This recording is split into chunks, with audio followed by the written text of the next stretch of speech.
Pessoal, espero que estejam todos bem, como sempre. E hoje estamos aqui para mais uma das nossas videoaulas, só que agora a turma de História das Cidades. Tá? Hoje a gente vai começar a analisar o urbanismo surgido pelas necessidades da Revolução Industrial. No caso aí, a industrialização se firmando cada vez mais. Estamos então aí em pleno desenvolvimento da era moderna, entrando até mais tarde para a era contemporânea.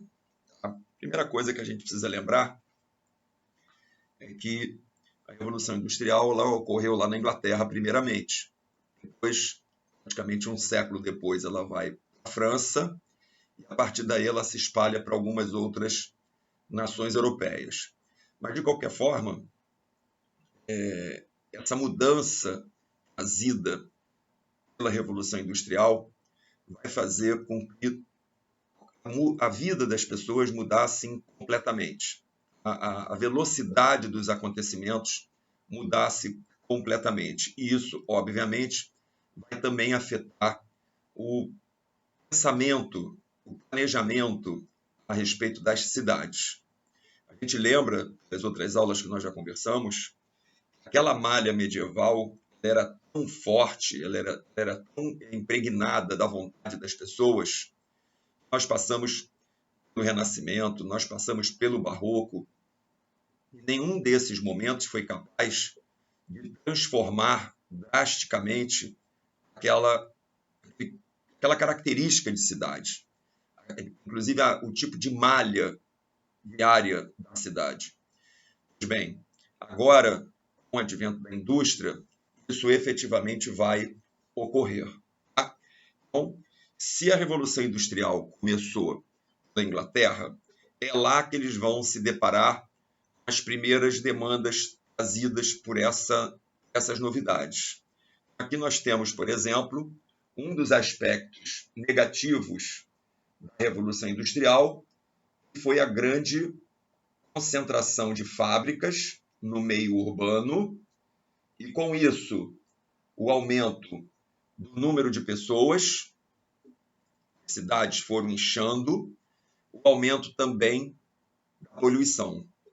Então, por conta do aumento de pessoas e o aumento dessa poluição, as condições de vida na cidade elas foram deteriorando. Então, aquelas pessoas mais ricas que moravam nos melhores pontos da cidade, gradativamente elas vão saindo desse centro da cidade. Elas vão começar a buscar áreas mais afastadas, subúrbios. Mas não, a gente precisa tomar cuidado aqui em relação ao Brasil. Quando a gente pensa em subúrbio, a gente pensa no local onde moram as pessoas menos favorecidas. Nesse caso, na Europa, inicialmente, as pessoas menos favorecidas foram obrigadas a vir das cidades, para os centros das cidades, para conseguirem a sua subsistência, para conseguir o seu emprego. E o seu emprego na própria fábrica ou na consequência das fábricas, que foi o incremento do comércio.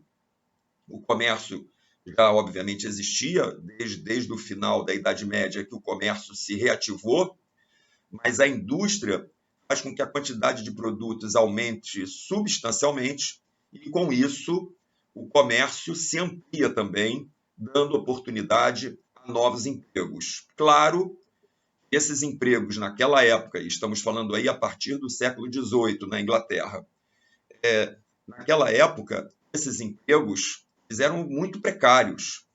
Então, efetivamente, eles não melhoravam a vida do trabalhador, das pessoas comuns. Essa concentração de renda, ela vai fazer, sim, aqueles burgueses que detinham um capital inicial para dar início a montar uma fábrica ou para dar início a montar um comércio, esses sim vão enriquecendo. E gradativamente essa burguesia, como a gente já falou em outros momentos, essa burguesia ela vai ficando cada vez mais enriquecida e vai passar a alterar o modelo de cidade na qual eles viviam até o Barroco. O modelo é esse, um modelo ainda muito calcado nas necessidades lá da própria Idade Média, modificado um pouco pelo Renascimento e modificado um pouco mais pelo Barroco. Agora, nessa era da indústria, as cidades serão bastante afetadas, como nós vamos ver. Então, primeira condição, a precariedade do modo de vida na cidade vai decair.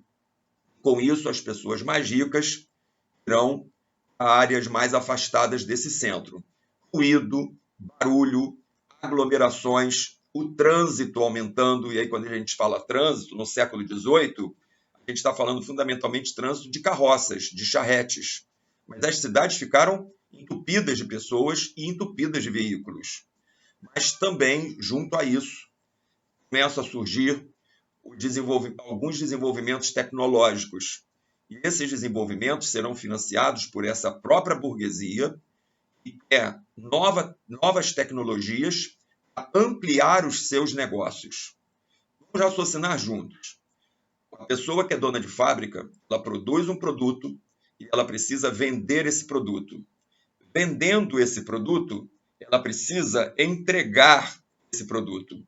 Com isso, os meios de transporte não podiam mais ficar à base de carroças puxadas a cavalo. Inicialmente foi assim. Só que se levava muito tempo para se entregar o produto. Ao se levar muito tempo para entregar o produto, o tempo para aquele cliente comprar novamente era muito grande. E aí eu levava mais um grande tempo para entregar a segunda vez esse produto. Então, se eu queria ganhar mais dinheiro, uma velocidade maior, eu precisava acelerar a entrega do produto. Para isso, eles vão desenvolver, então, a estrada de ferro e também vão desenvolver melhores estradas, para que inicialmente as carroças viajassem mais rapidamente e logo depois, algum tempo depois, já os veículos motorizados. Mas o primeiro advento foram as estradas de ferro. E se agora preciso de mais estradas, e a gente sabe que para construir estradas a gente encontra acidentes geográficos, condições geográficas, essa nova necessidade de ampliação dessas estradas vai exigir também um desenvolvimento tecnológico, fundamentalmente na construção de estradas e pontes. Então, nós estamos vendo aqui a primeira ponte construída dentro dessa linguagem, já para a indústria, uma ponte suspensa sobre o Estreito de Conway, uma obra de Thomas Telford, construída em 1826. Quer dizer, já no início do século XIX, a Inglaterra sentiu a necessidade, claro, pela indústria, da expansão de suas estradas. E ao expandir estradas, precisava vencer os vãos, principalmente dos rios.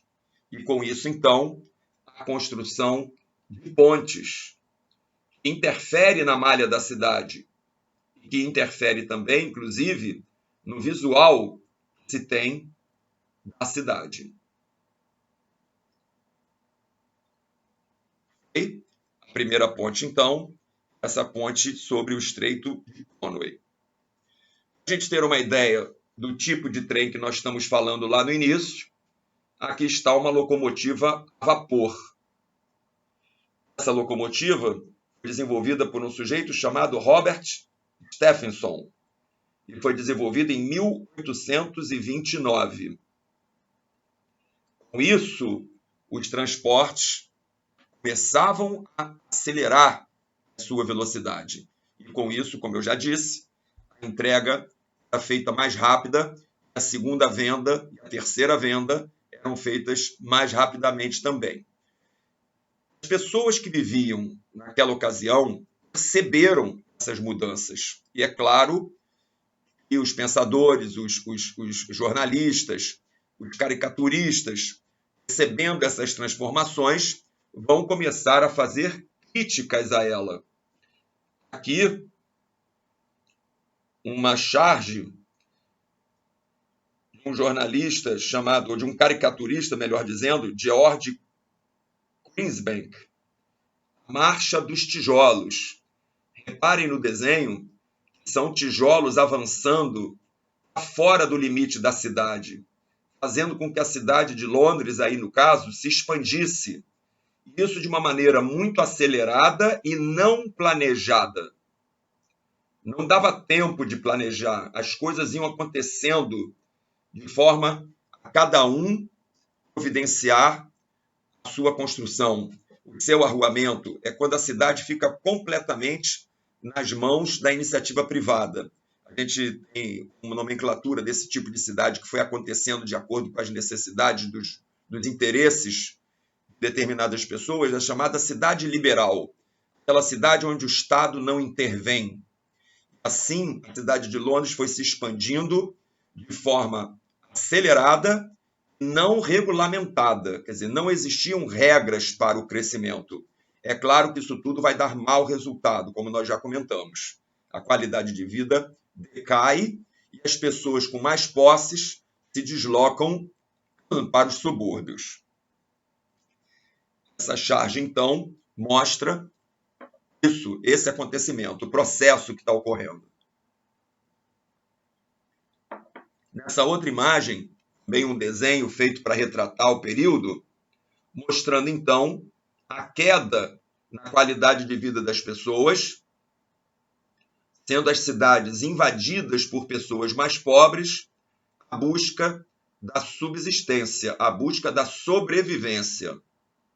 É o chamado êxodo rural. A industrialização provocou. A industrialização ela provoca o êxodo rural por duas questões. Primeiro, a indústria precisou da terra.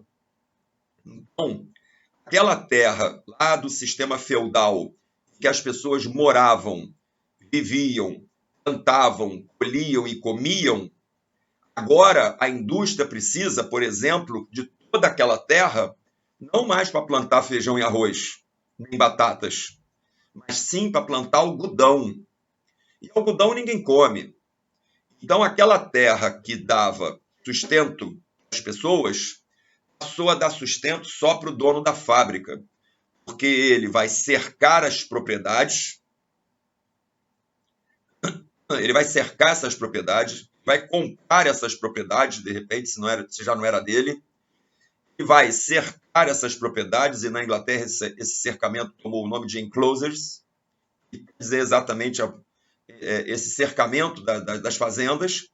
Ali, então, ele expulsa aqueles antigos moradores, aqueles antigos servos da gleba, que tinham a sua vida razoavelmente resolvida naquele sistema feudal. Agora, a partir do século XVIII, há, então, esses cercamentos das terras e ali se produz apenas aqueles produtos que interessam à indústria. O primeiro deles foi o algodão, a indústria de tecido, que é a indústria pioneira, aquela primeira que se desenvolveu de modo firme. Tá? Então, por conta desse cercamento, as pessoas já foram expulsas da terra. Além disso, a cidade oferecendo novos empregos, com as novas fábricas e com as novas lojas. Aí você pode perguntar, com a visão que você tem hoje, poxa, mas por que puseram as fábricas perto das cidades? Bom, primeiro, porque estaria perto do consumidor. Segundo, porque inicialmente essas fábricas muitas vezes precisavam da força motriz dos rios, né, do movimento das águas, para então girar as rodas d'água e as pequenas fábricas funcionarem. E, em geral, as cidades são construídas próximas a rios para que se capte a água desse rio, o próprio funcionamento da cidade. Então, esses fatores diversos fizeram com que as fábricas se instalassem nas próprias cidades. E quando a gente fala fábrica, a gente não pode imaginar as fábricas do século XX. Nós estamos falando de fábricas do século XVIII, do século XIX, que eram muitas vezes feitas dentro das próprias casas das pessoas. E cada casa daquela produzia roupa, produzia sapato, produzia os itens que fosse possível com a matéria-prima obtida na terra. Então, principalmente a plantação de algodão e a criação de ovelhas, onde se conseguia, então, o tecido do algodão e o tecido da lã. Assim, a industrialização foi tendo o seu início. Já nesse início, trouxe esses problemas. Aqui, uma moradia coletiva. Aqui no Brasil, esse tipo de moradia coletiva acabou ganhando o apelido de cortiço, ou o nome de cortiço, né? O apelido cabeça de porco, melhor dizendo. Essas moradias ficaram conhecidas no Rio de Janeiro, principalmente, como cortiços, e um deles levou o apelido de cabeça de porco. Isso em função da grande quantidade de pessoas e de uma confusão aparente que aquilo retratava. Mas as pessoas que não tinham boas condições financeiras, elas acabavam tendo que se sujeitar a morar do jeito que podiam.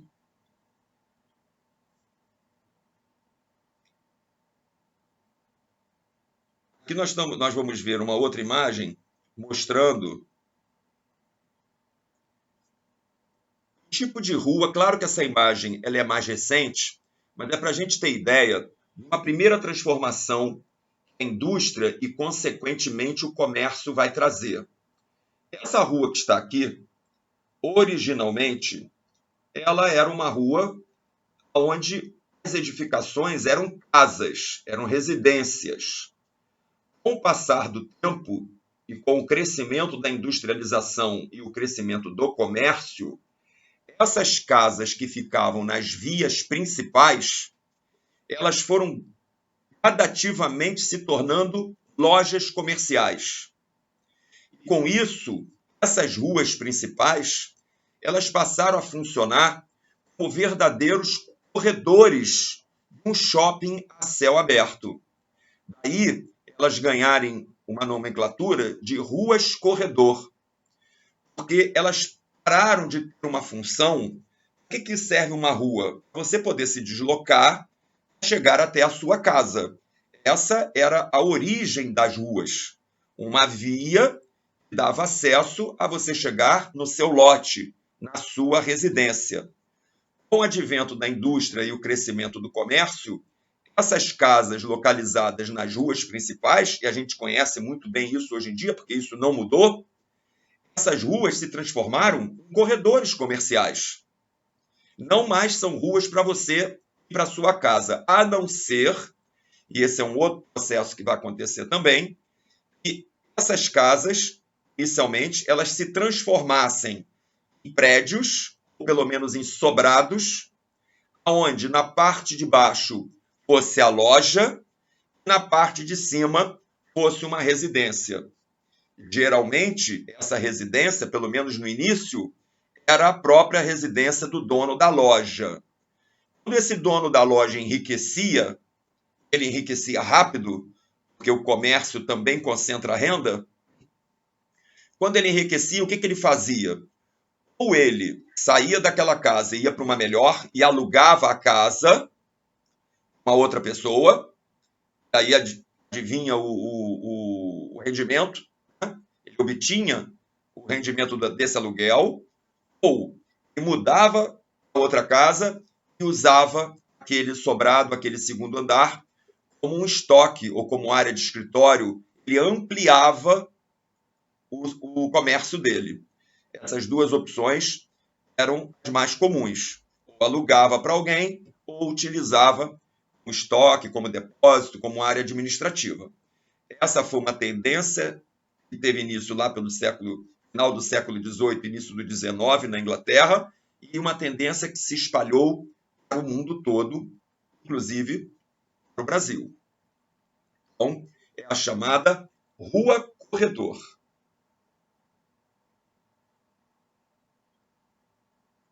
O comércio no térreo e a moradia no sobrado, na parte de cima.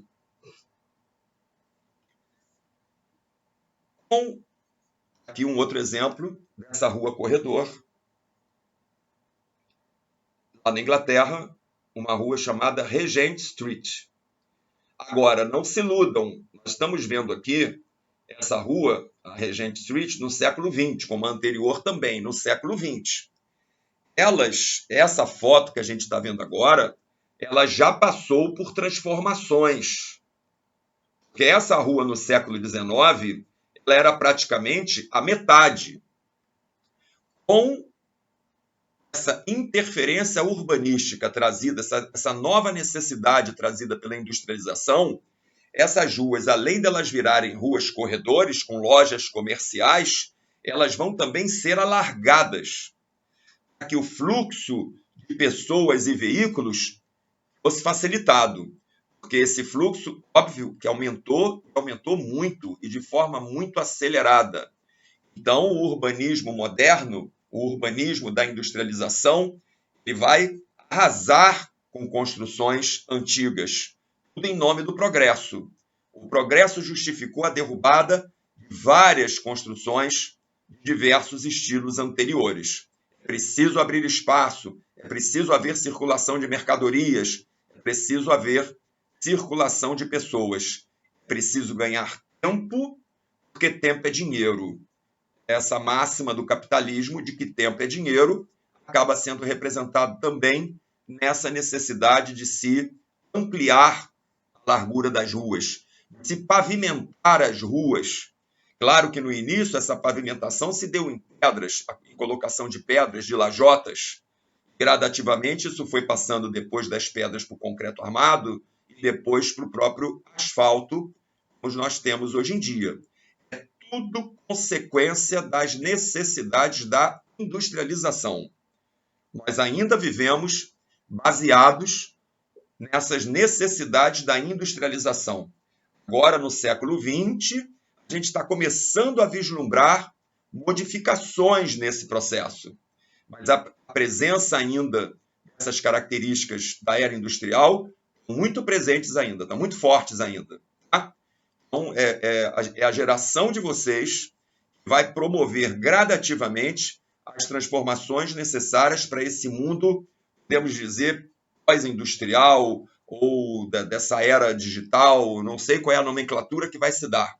Mas a gente já percebe, os projetos urbanísticos mais recentes, pelo menos pelas discussões, né, pelas teses propostas, a gente já percebe diferenças, mas isso nós vamos falar mais adiante, tá? Bom, conforme eu tinha comentado com vocês, as pessoas que tinham melhor poder aquisitivo, elas se mudavam da cidade. Aqueles muito ricos compravam grandes propriedades. Agora, a classe média não tinha meios. Essa classe média, quem vai se formar nessa classe média? Se a gente imaginar, grosso modo, aquelas pessoas que vieram da Terra, elas se transformaram em operários, mas dentro desse grupo de operários, obviamente, tinham pessoas com melhores aptidões ou com mais aptidões que conseguiam, então, uma receita melhor. Ele era um bom marceneiro, ele era um bom pedreiro, ele era um bom escultor, não sei, um exemplo assim. Ele era diferenciado daquele operário que só iria trabalhar a máquina, só iria operar a máquina. Esse operário que iria operar a máquina, ele tinha um salário mais baixo, porque ele não tinha grandes qualificações. Ele, coitado, ele era apenas um agricultor a vida inteira. De repente, ele foi jogado diante de uma máquina. Mas mesmo dentro daqueles agricultores, tinham pessoas com maiores habilidades. Essas pessoas, em função da demanda e da oferta e da procura, essas pessoas eram mais raras, o burguês, então, pagava um salário melhor. Gradativamente, com o tempo, essas pessoas acabam formando filhos com mais possibilidades de estudo, então vão se formando em médicos, vão se formando em advogados, vão se formando em engenheiros, dando exemplos em geral. Querendo explicar o quê? Que foi se formando uma classe média. E quem é essa classe média? É aquele que tinha mais habilidades do que o operário comum, mas não tinha o capital para montar o seu próprio negócio. Então, ele vai ter um certo dinheiro, ele vai ter uma certa renda, mas ele não consegue ou não quer, mas principalmente ele não consegue se transformar num capitalista, num dono de empresa, num dono de dinheiro, o dinheiro do capital. Ele, então, forma uma classe média. Essa classe média, ela também vai ficar descontente em morar num lugar tão barulhento, num lugar tão poluído, num lugar, a ele, tão bagunçado. Era essa a ideia que se tinha. Um lugar sem ordem, um lugar que estivesse em desordem. Então, essa classe média vai também a algumas regiões de subúrbio, mas não para morar numa grande propriedade só dele.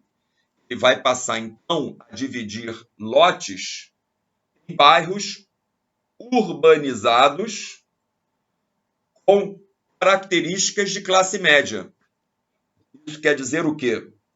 Residências separadas umas das outras, construídas em centro de terreno, mas em pequenos lotes, que afinal de contas eles são classe média, mas com ruas organizadas, com ruas planejadas, com paisagismo integrado, criando uma condição melhor de vida do que apresentada pelos centros das cidades industriais.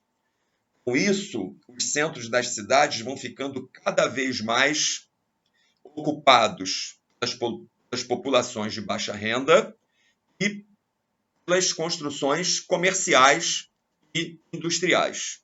E, obviamente, que a qualidade vai caindo. Aqui, mais um exemplo de um desses bairros projetados da classe média inglesa. Nós estamos pegando os exemplos da Inglaterra, volto a lembrar, porque lá foi a primeira vez que isso aconteceu.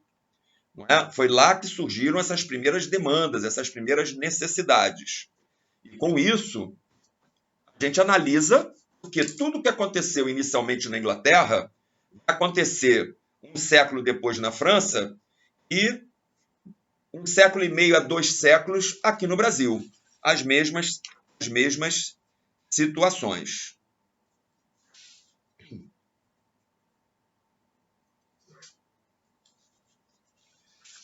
Seguindo, diante desses problemas, as pessoas foram se adequando. As pessoas foram dando o jeito que podiam. Mas o jeito não estava sendo muito adequado, porque se tivesse sendo muito adequado, a qualidade de vida não teria caído. Em cima disso, a gente não pode esquecer que, a partir desse período, além dessa burguesia estar em ascensão, isso é muito importante a gente lembrar, a partir do momento em que a burguesia começa a enriquecer em cima de uma exploração do operário, exploração do trabalho do operário, né?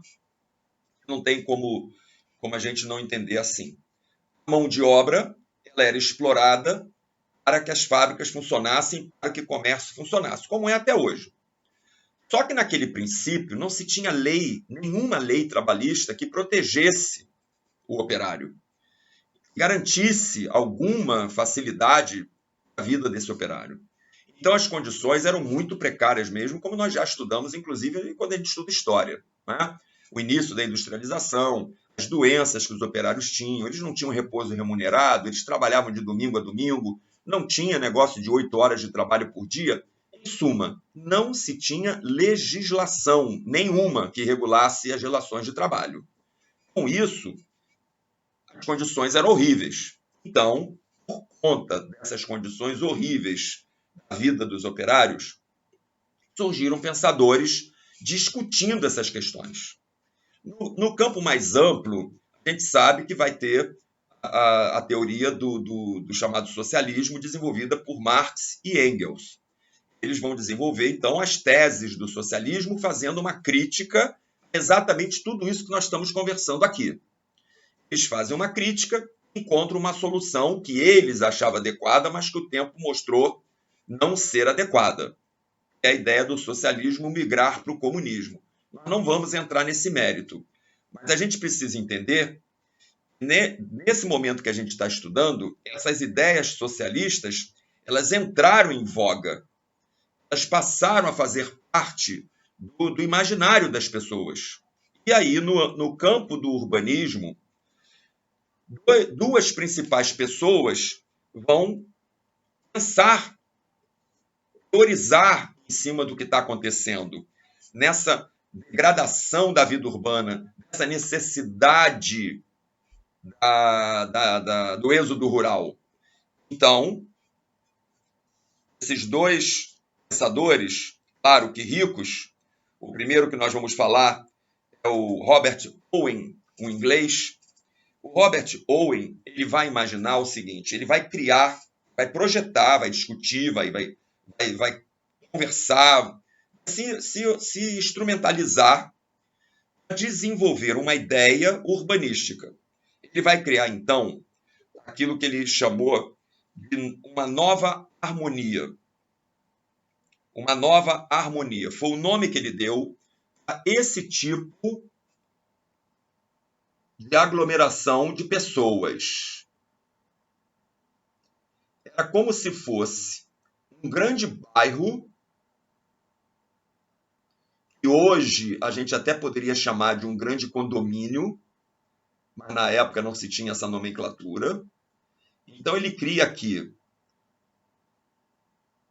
um grande bairro onde diversos apartamentos eram construídos nesses blocos que formam esse quadrado. Era uma vida em comunidade.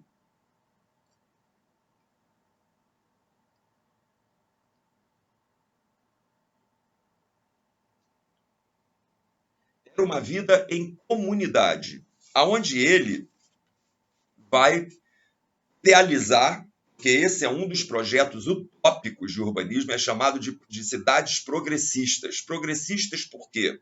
Porque são de pensamento da esquerda, aquele pensamento socialista.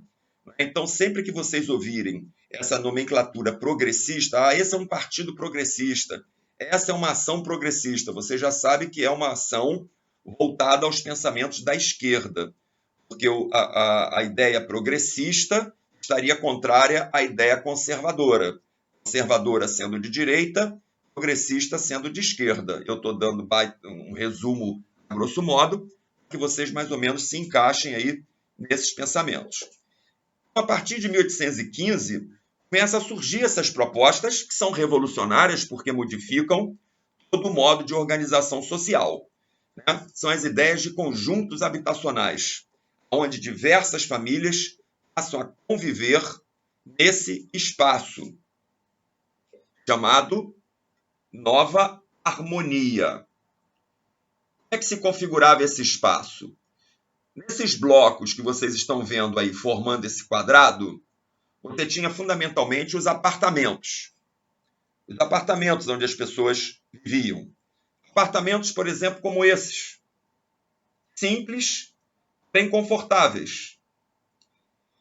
E essa construção, toda essa construção, ela era desenvolvida no campo. Reparem na imagem, o que está em volta dessa construção são árvores, lavouras. Então, essa área no entorno da construção, da Nova Harmonia, é uma área rural, com a ideia de que as próprias pessoas plantassem, cultivassem, colhessem e comessem. No centro desse grande quadrado, você teria, poderíamos chamar hoje, de equipamentos comuns. Teria cozinha, refeitório, vestiários, e local de encontros de adultos. Quer dizer, dentro do próprio empreendimento, teria aquele local das relações sociais, onde as pessoas iriam se conhecer, as pessoas iriam casar, as pessoas iriam formar famílias, todas praticamente dentro da própria comunidade. É claro, esses pensadores como Robert Owen, eles foram os pioneiros. É muito fácil hoje a gente falar assim, pô, mas isso não tinha condição de dar certo nunca. Imagina se as pessoas iriam ficar ali confinadas. A gente precisa lembrar primeiro que essas pessoas, de certa forma, já estavam acostumadas a morar em feudos. Também era uma maneira de estarem confinadas num determinado território. Mas, mesmo assim, o mundo já era outro. Nós não estávamos mais na Idade Média, nós estávamos já no século XIX. É claro, quer dizer, a gente hoje percebe que as condições para isso dar certo eram muito precárias, né? Acabou efetivamente não dando certo aquela ideia naquele momento. Porém, ficou o quê? Ficou a herança. E qual é a herança? A ideia de conjuntos habitacionais. A ideia, inclusive, de condomínios fechados, como nós temos hoje em muitos lugares. Esse início, eles jamais poderiam supor que essa ideia iria se desdobrar nos conjuntos habitacionais. Hoje a gente conhece os conjuntos habitacionais, a gente sabe que as pessoas vivem de forma comunitária, mas até um certo limite. É comunitário no momento em que paga o condomínio, é comunitário na hora que tem que fazer uma reforma geral no prédio, mas ninguém é obrigado a casar com alguém do próprio prédio. Até pode, mas não é obrigado. Aqui, nesse processo, acabava sendo obrigado, porque a construção era no meio do nada. E outra coisa, aqui todo mundo tinha que trabalhar na terra, você não tinha como arrumar um emprego na cidade e morar aqui. A ideia não era essa. A ideia é que todos mantivessem o lugar. A limpeza do lugar, a construção, a manutenção, tudo era feito pelos moradores. Então, essas pessoas precisavam estar dispostas a ter esse tipo de vida. Robert Owen, esse inglês, vai construir a nova harmonia. E faz essa nova harmonia nos Estados Unidos. Ele faz essa experiência nos Estados Unidos. Ele propõe, então, que 1.200 pessoas vivessem em 500 hectares. Tá? Haveria no centro, como eu falei, os prédios comunitários e os prédios públicos. Haveria escolas, bibliotecas, centro de convivências. Ao redor, jardins e os devidos equipamentos necessários. Outro pensador, então, foi Charles Fourier, um francês, que vai desenvolver um projeto que ele chamou de falanstério. Falanstério. Porque ele disse que ali teria uma vivência de falanges, né, de grupos. Grupos com a mesma ideia, a mesma utopia, vamos dizer assim. Ele, então, previa, no caso do falanstério, que está aqui um desenhozinho mostrando, basicamente dentro do mesmo conceito de morar de forma comunitária do Robert Owen, só que num outro formato. Sua proposta previa 1.620 pessoas de classes sociais diferentes. Ele aqui ainda tinha essa característica de colocar pessoas de classes sociais diferentes. Deveriam conviver num grande edifício, num terreno de 250 hectares. O prédio tinha uma forma de ferradura, com um pátio central. Nós estamos vendo ali ao fundo esse pátio central. Aqui na frente, um grande pátio. Mais ao fundo, outros pátios dentro dos blocos. Esses pátios seriam áreas de convivência, a céu aberto. Tanto o projeto do Robert Owen quanto do Charles Fourier partiam do princípio das pessoas viverem de forma comunitária. No caso dessa edificação aqui do Fourier, o primeiro andar, como nós estamos vendo aqui na foto, o primeiro andar ele é um andar de acesso, onde as pessoas circulam livremente, então subirem até o segundo, terceiro e quarto andares, nesse caso, acessar os apartamentos. Hoje nós chamaríamos isso de um grande bloco de um conjunto habitacional. Só que essas nomenclaturas não existiam naquela ocasião. O nome que ficou conhecido foi Nova Harmonia e Falanstério. Foram projetos utópicos. O que vem a ser um projeto utópico? é que na teoria ele tem como dar certo, mas na prática é dificílimo que dê certo. Isso é que significa, grosso modo, utopia. Aquilo que é possível, mas muito difícil de ser atingido. A ideia em si, quando a gente para pensar, poxa, que legal seria todo mundo morando de uma maneira comunitária, pagando um valor que pode pagar, né, com a contribuição que pode pagar para morar ali. Todo mundo iria trabalhar no campo, todo mundo iria plantar, colher, comer. Um paraíso utópico. Porque teria 1.620 pessoas pensarem basicamente da mesma maneira. E a gente sabe que a vida não é bem assim. É claro que a gente precisa perceber também que esse tipo de projeto foi uma crítica à tal cidade liberal que estava desarrumando completamente tudo que as pessoas entendiam como cidade. Porque antes da cidade liberal, as cidades eram um centro de convivência. As cidades eram pacatas, as cidades eram tranquilas. Com a industrialização, aquilo tudo virou um inferno, vamos dizer assim. Então, essas cidades utópicas tentavam trazer de volta aquela harmonia, até pelo próprio nome, né?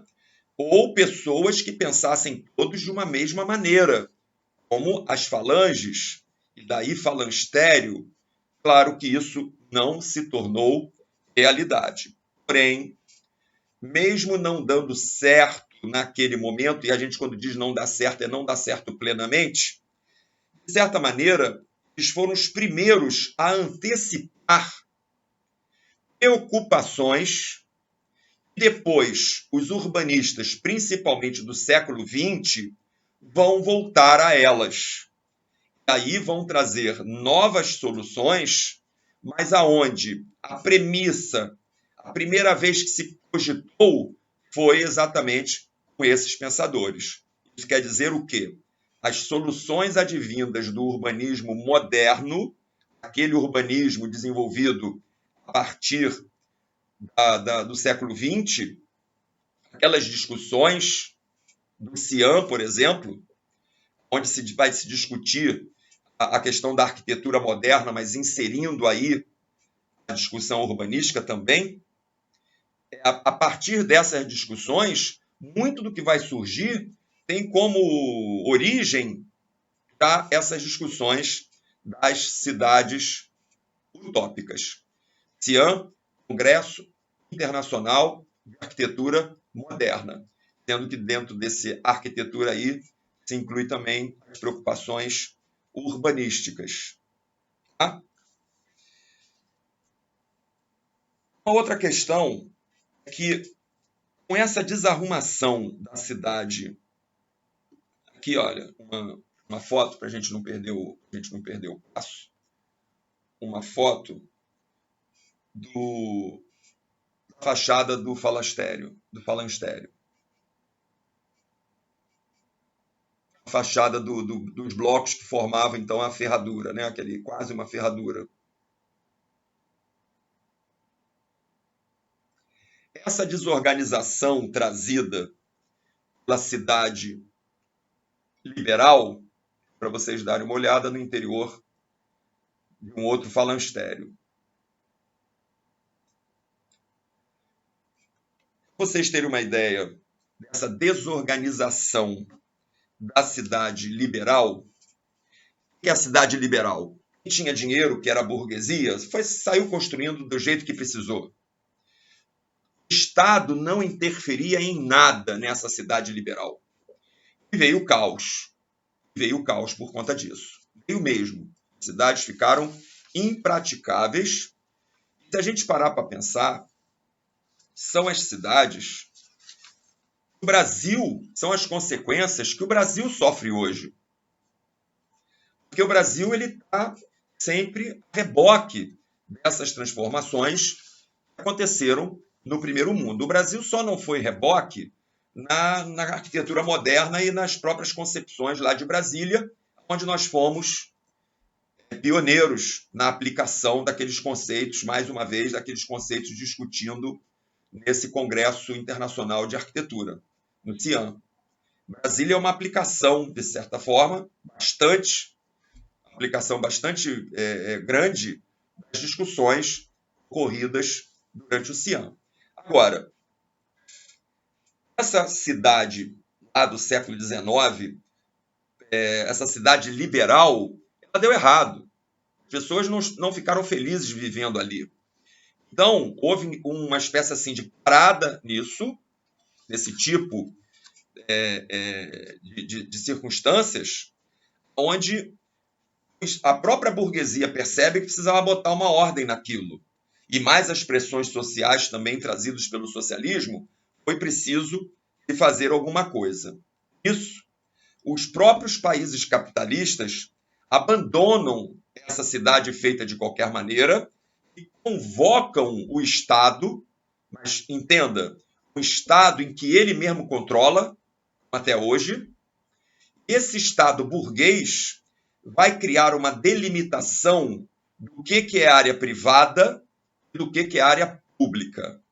O Estado vai ficar encarregado também de determinar o projeto urbanístico. Isso vai sair da mão do urbanista, pessoa física. Esse urbanista, ele vai passar a ser contratado. Antes, esse urbanista era contratado pelo burguês. E o urbanista, então, projetava para o burguês, quando dava tempo. Agora, o urbanista vai ser contratado pelo Estado.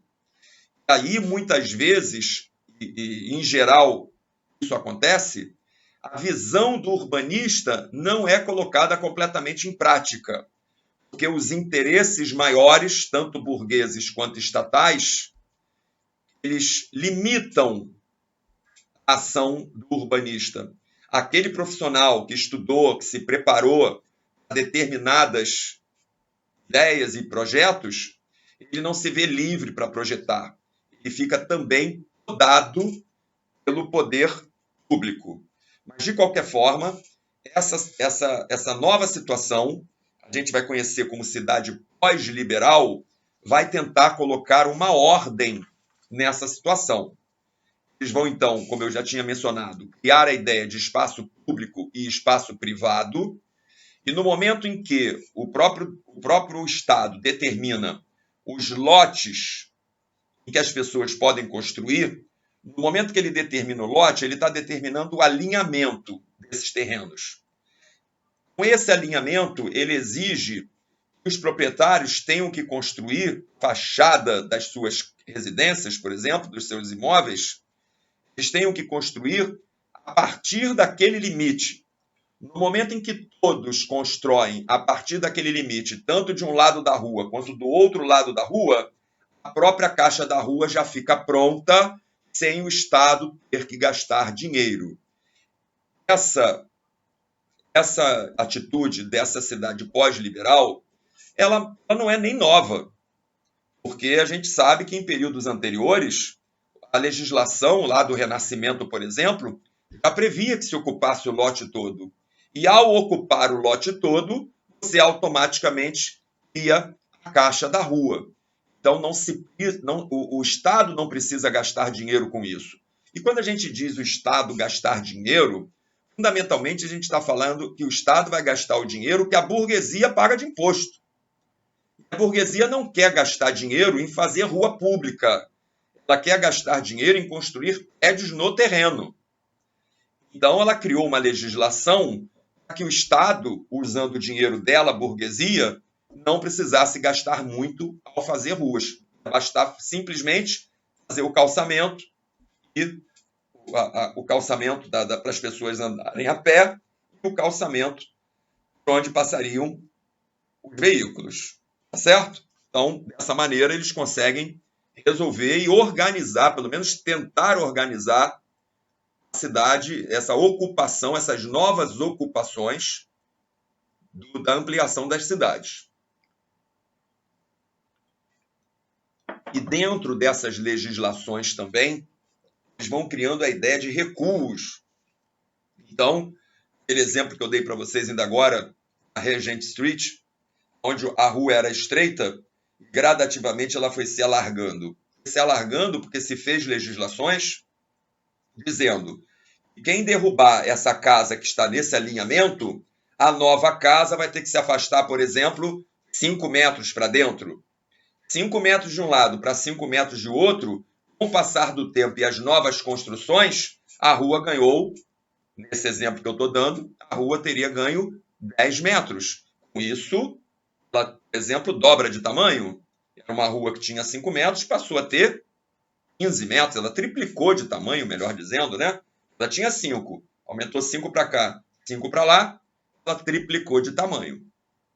Certo? Isso também a gente chama de regulamentação urbana. São as leis que o Estado passa a determinar. Esses terrenos, então, que o Estado determinou, fez lá o projeto de urbanização daquela nova área e determinou os lotes, e determinou onde ficariam as ruas. A rua é pública, os lotes particulares. Sendo particulares, são os próprios particulares que irão construir. É claro que dentro desse desenho vai se prever local para escola, vai se prever local para clubes, vai se fazer, então, essa ordenação, essa setorização que, com o tempo, vai cada hora sendo pensada de uma maneira. Você vai ter lugar para escola, você vai ter lugar para praças, você vai ter lugar para rodoviária, para estação ferroviária. Tudo isso tem que ser pensado no planejamento urbano.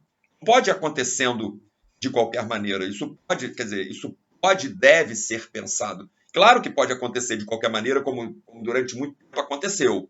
Aí você fica com uma cidade espontânea, uma cidade orgânica. Agora, você também pode planejar. É uma outra maneira de você produzir urbanismo. Planejando, tentando se antecipar aos problemas. Bom, a partir daí, a partir de que você cria uma ordenação, você começa a determinar algumas medidas, algumas regras. Então, o núcleo central da cidade ficava determinado, ali ocorreria o comércio. Criaria-se ali, então, uma zona comercial. Essas ruas, corredores, como eu comentei, se ampliariam. Tudo seria feito para que a circulação de pessoas, veículos e mercadorias fosse facilitada. Tá?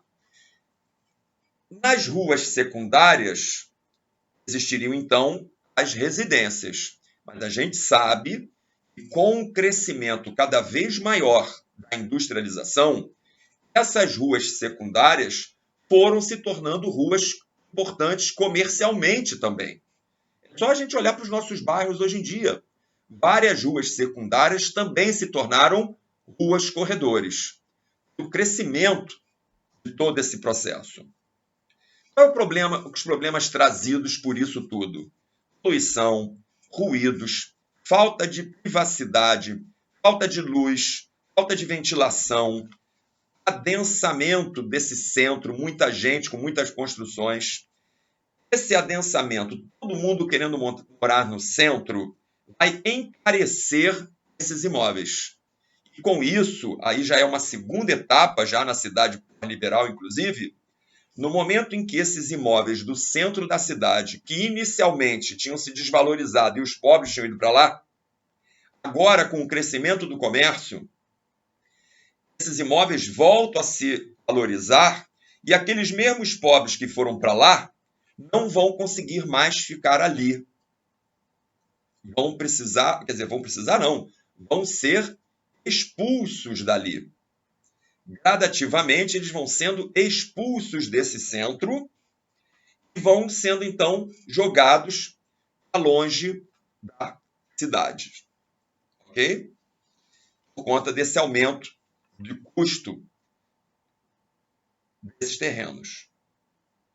Para atenuar essa situação, vai-se depois ter a ideia da construção de vilas operárias, de conjuntos habitacionais, mas isso será um assunto que nós vamos tratar mais adiante. Como consequência fundamental na malha das cidades, essa malha que eu comentei com vocês, que vinha razoavelmente igual desde a Idade Média, ela agora não, ela agora vai ser profundamente alterada e com um agravante. os prédios antigos eram considerados descartáveis.